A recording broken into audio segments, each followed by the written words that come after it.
السلام علیکم ورحمۃ اللہ وبرکاتہ نحمدہ ونصلی علی رسولہ الکریم اما بعد۔ آج کا سبق سن لیجئے۔ آج کے سبق کی سرخی ہے حضور صلی اللہ علیہ وسلم کی سیرت، پارٹ نمبر 163۔ اب مشرکین مکہ نے یہ طے کر لیا کہ بھی حضور صلی اللہ علیہ وسلم کو قتل کرنا ہے اور پوری رات حضور صلی اللہ علیہ وسلم کے مکان کے باہر پہرا دینا ہے، اور اسی رات میں قتل کرنا ہے۔ یعنی یہ نہیں کہ کل رات میں، پرسوں رات میں، یہ نہیں، آج رات میں ہی قتل کر دینا ہے۔ یہ طے کیا سارے مشرکین مکہ نے۔ یہاں ان کی میٹنگ پوری ہوئی اور یہاں حضرت جبریل جو ہے سیدھے حضور صلی اللہ علیہ وسلم کے پاس وحی لے کر پہنچے۔ وَإِذْ يَمْكُرُ بِكَ الَّذِينَ كَفَرُوا لِيُثْبِتُوكَ أَوْ يَقْتُلُوكَ أَوْ يُخْرِجُوكَ وَيَمْكُرُونَ وَيَمْكُرُ اللَّهُ وَاللَّهُ خَيْرُ الْمَاكِرِينَ۔ یہ آیت نازل ہوئی اور اللہ تعالیٰ نے اطلاع دے دی کہ حضرت یہ لوگ آپ کے قتل کرنے کی فکر میں ہیں، اب آپ جلدی سے جو ہے یہاں سے نکل جائیے۔ ترجمہ سن لیجئے، یاد کرو جس وقت کافر تدبیریں کر رہے تھے کہ آپ کو قید کر دیں یا قتل کر ڈالیں یا نکال دیں، اور طرح طرح کے فریب کرتے تھے، اور تدبیر کرتا ہے اللہ، اور اللہ بہترین تدبیر فرمانے والا ہے۔ تمام واقعات سے آپ کو مطلع کیا اور من جانب اللہ آپ کو ہجرت مدینہ کی اجازت کا پیام پہنچا دیا، اور ایک دعا سکھائی، یہ آسمانوں سے دعا آئی کہ حضرت یہ پڑھتے ہوئے نکلیں۔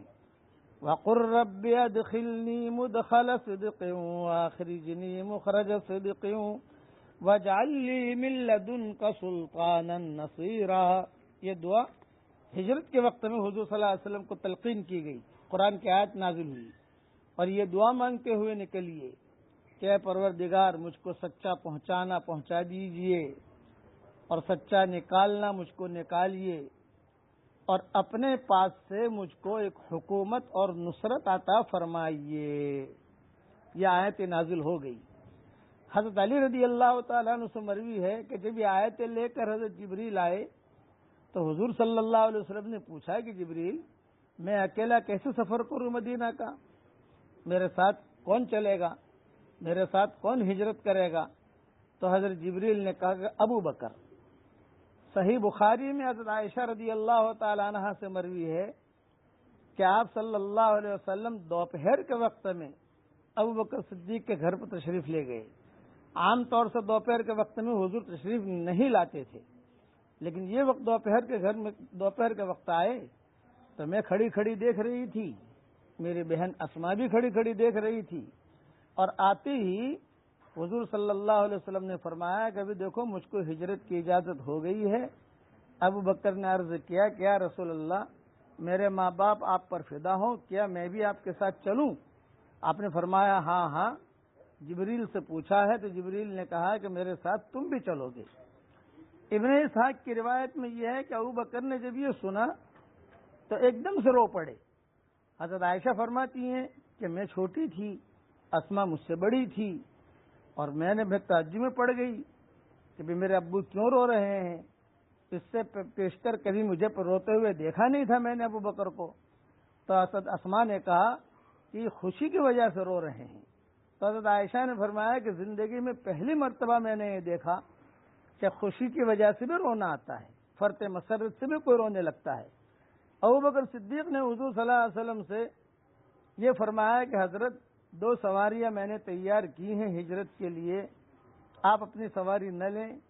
پہلے ہی سے ہجرت کے لیے 2 اونٹنیاں تیار کر رکھی تھی، جن کو 4 مہینے سے ببول کے پتے کھلا رہے تھے۔